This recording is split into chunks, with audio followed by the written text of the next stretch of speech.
سوات میں بلدیاتی انتخابات کے بعد منتخب اراکین سے الیکشن کمشنر ضلع سوات نے حلف لے لیا۔ حلف برداری کی بڑی تقریب سے دوشریف ودودیہ ہال میں منعقد ہوئی، جس میں سرکاری اور علاقے کے لوگوں نے کثیر تعداد میں شرکت کی۔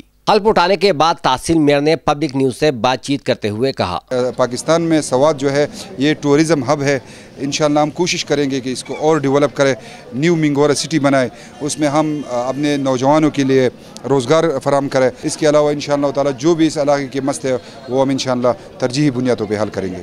بلدیاتی ممبران اپنے علاقے کی خدمت کے لیے کوشاں ہے اور ہر ایک ممبر ایک الگ سوچ کے ساتھ کام کرنا چاہتے ہیں، جس سے عام آدمی کی مشکلات ختم ہونے کے ساتھ ساتھ علاقے کی ترقیاتی کام شامل ہے۔ یوتھ کی جو مائنڈ سیٹ ہے وہ ڈیولپ ہو، کیونکہ ہماری یوتھ جو ہے وہ زندہ آباد مرد آباد تک محدود رہ چکی ہے، ان کو پالش کرنے کی ضرورت ہے۔ یوتھ کا پالش ہونا نہایت ضروری ہے، کیونکہ یوتھ ہی آگے بڑھ کے قوم کی خدمت کریں گے اور ان سے ہم لیڈرز بننے کی توقع رکھتے ہیں۔ بلدیاتی ممبران کی حلف برداری کے تقریب کے بعد عوام بھی پر امید ہے کہ منتخب نمائندے دل لگا کے اپنے عوام اور علاقے کے مسائل ترجیحی بنیادوں پر حل کریں گے۔ کیمرہ مین نجب خان کے ساتھ سمد انجم، پبلک نیوز سوات۔